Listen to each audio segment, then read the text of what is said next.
Suffering in our culture is sacred. It signals depth, loyalty, moral strength. But here's the question. What if sometimes suffering isn't just pain? What if it's positioning? What if it's identity? What if in certain psychological patterns, suffering becomes a way to secure worth, influence, even control? Not consciously, not maliciously, but systematically. The person who always stays late. The person who always says yes.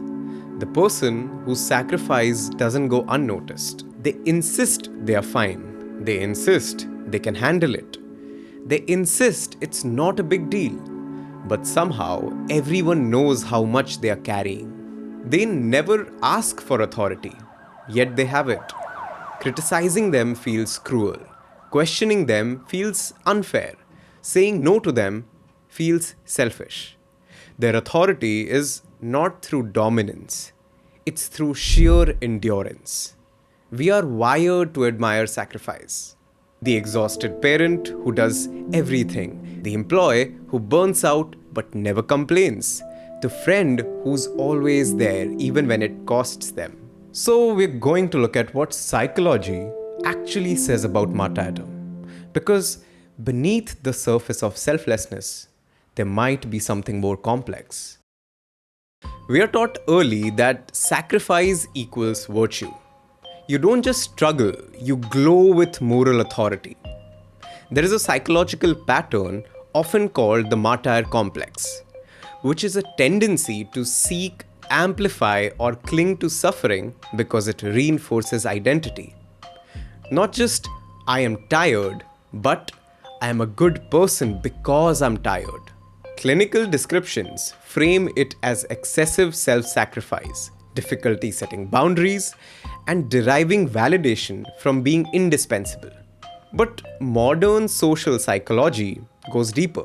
For some people, willingness to suffer isn't situational. It's a stable trait, a consistent part of their personality. Suffering for them isn't just endured, it's meaningful, identity confirming, and sometimes even morally elevating. And that changes things, because now suffering isn't accidental, it's leverage. There is a difference between being a victim and being a martyr. A victim says, this shouldn't be happening to me. A martyr says, this is happening to me because I'm strong enough to carry it. One frames suffering as injustice, the other frames it as virtue. Psychologists studying moral identity have shown that people are deeply motivated to see themselves as good. There is even research on something called moral cleansing theory.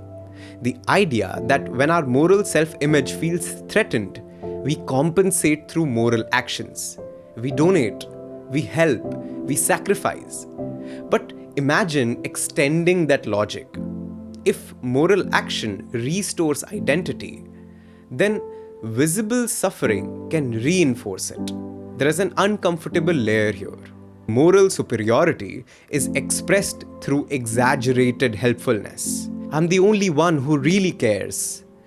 I guess I'll just handle it. It's socially rewarded narcissism hidden behind generosity.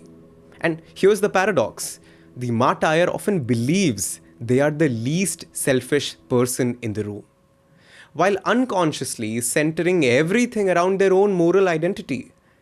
Their pain becomes proof of goodness, proof of depth, proof of superiority. They are unconsciously protecting a self-concept.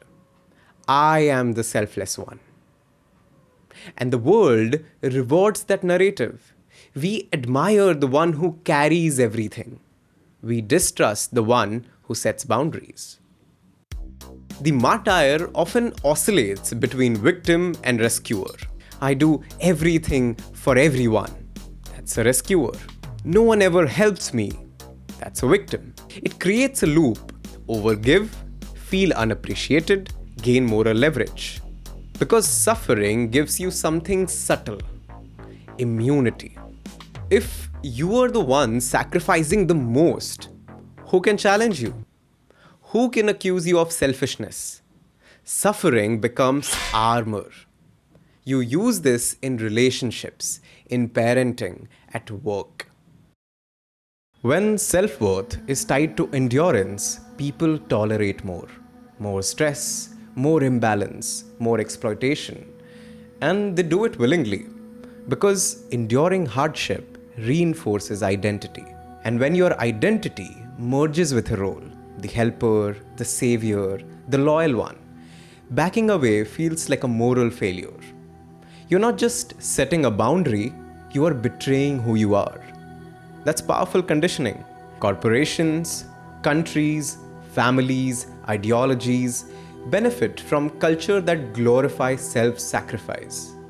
Readiness to suffer predicts deeper commitment to causes, even when outcomes are costly. But where does it all begin? Martyr patterns are often traced back to early attachment dynamics. Children who learned that love was earned through helpfulness, through being the strong one, through minimizing their own needs. If attention only came when you were being useful, usefulness becomes survival. As adults, that survival strategy can look noble, but internally, it's fragile. Because if your worth is built on sacrifice, rest feels selfish, receiving feels uncomfortable, and equality feels like a loss. There is also a biological reinforcement. Helping activates reward circuits. Being needed releases dopamine and oxytocin. Eventually, calm feels unfamiliar. Conflict feels necessary because peace doesn't confirm identity the way struggle does. Burnout, in this case, isn't just fatigue, it weakens identity. If you stop sacrificing, who are you? On this channel, we often talk about power. And just like hustle culture, martyrdom is a quiet form of it. It doesn't dominate, it obligates. It works through guilt. It makes disagreement feel cruel.